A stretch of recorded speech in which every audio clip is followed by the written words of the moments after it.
secrets being revealed. Joining me now on the phone is former Republican Congressman Ron Paul. Congressman, great to have you back on the show. Where do you think he is right now? Are you worried about that? I have no idea. Yeah, I'm worried about somebody in our government might kill him with a cruise missile or a drone missile. I mean, we live in a bad time where American citizens don't even have rights and that they can be killed. But the gentleman is trying to tell the truth about what's going on. He's not defecting. There's no signs of that happening. It's a shame that we're in an age where people who tell the truth about what the government's doing gets into trouble. We have a CIA agent in prison today because he told us that there was torture going on in Guantanamo. So this is not good that the American people are spied on. No, it's definitely not good. And the secrets are kept. You know, the government is secret. That's not the way it's supposed to be. It's supposed to be the other way around. But you heard the quote that we played at the very beginning where he talked about the fact that it would be easy for him to sell secrets to Russia, and that is a major concern today as well. Yeah, but you also heard it said that wasn't his intent. He can say anything, though. You feel confident that he's not going to do that? Absolutely. I mean, that would be my assessment. Yes. I do not think that he wouldn't be doing it this way. He wouldn't make himself so vulnerable. No, I don't think for a minute that he's a traitor. What about you? Everybody's worried about him and what they're going to do and how they're going to convict him of treason and how they're going to kill him. But what about the people who destroy our Constitution? What kind of penalty are those individuals who just take the Second or the Fourth Amendment and destroy it?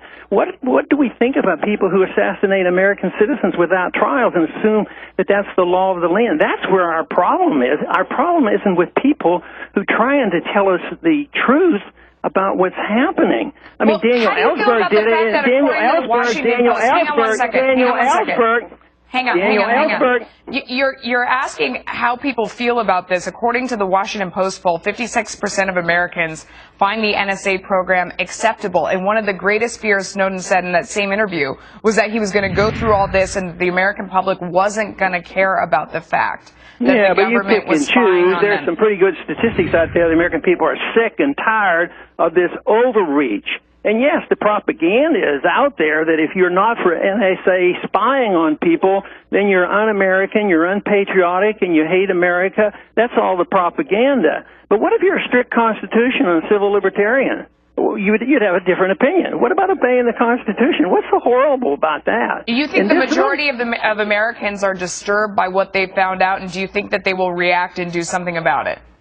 I think the majority are disturbed that they now know that the government knows everything about them. They keep all these records, and they're also, why can't this be connected to the IRS? Just think of this overreach. It's the IRS or reporters, AP reporters, or now this evidence that they spy on every single American to make us safe. No, people are starting to realize this. Yeah. I mean, your son called for a class action lawsuit against the federal government over this scandal. Do you support that? Do you think that's a good idea?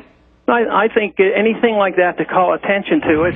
I have not been overly confident about the court system. I emphasize the fact that the most important thing is the American people wake up and understand what liberty is all about, what the Constitution is about, and if they don't understand that, nothing will change it, because the government is a reflection of education, whether it's the courts, whether it's the presidency, the executive branch, or the congressional branch. They reflect the cliches and the teachings that they've had for 100 years, and unfortunately, it has undermined our system of liberty. And the Constitution, as I was told once when I said we should never go to war without a declaration, oh, that part of the Constitution is anachronism. That's what we're facing. Okay. So it's, to me, educating the American people and getting confidence back in their minds and hearts to believe that freedom can work and that the government can't take care of us, and we should not depend that the government can give us perfect safety and perfect security at the sacrifice of our liberty. It's a foolish trend, and I think, though, episodes like this do a lot to wake up a lot of people. I hope you're right, Congressman. I hope you're right. Thank you so much for coming on. We appreciate your time.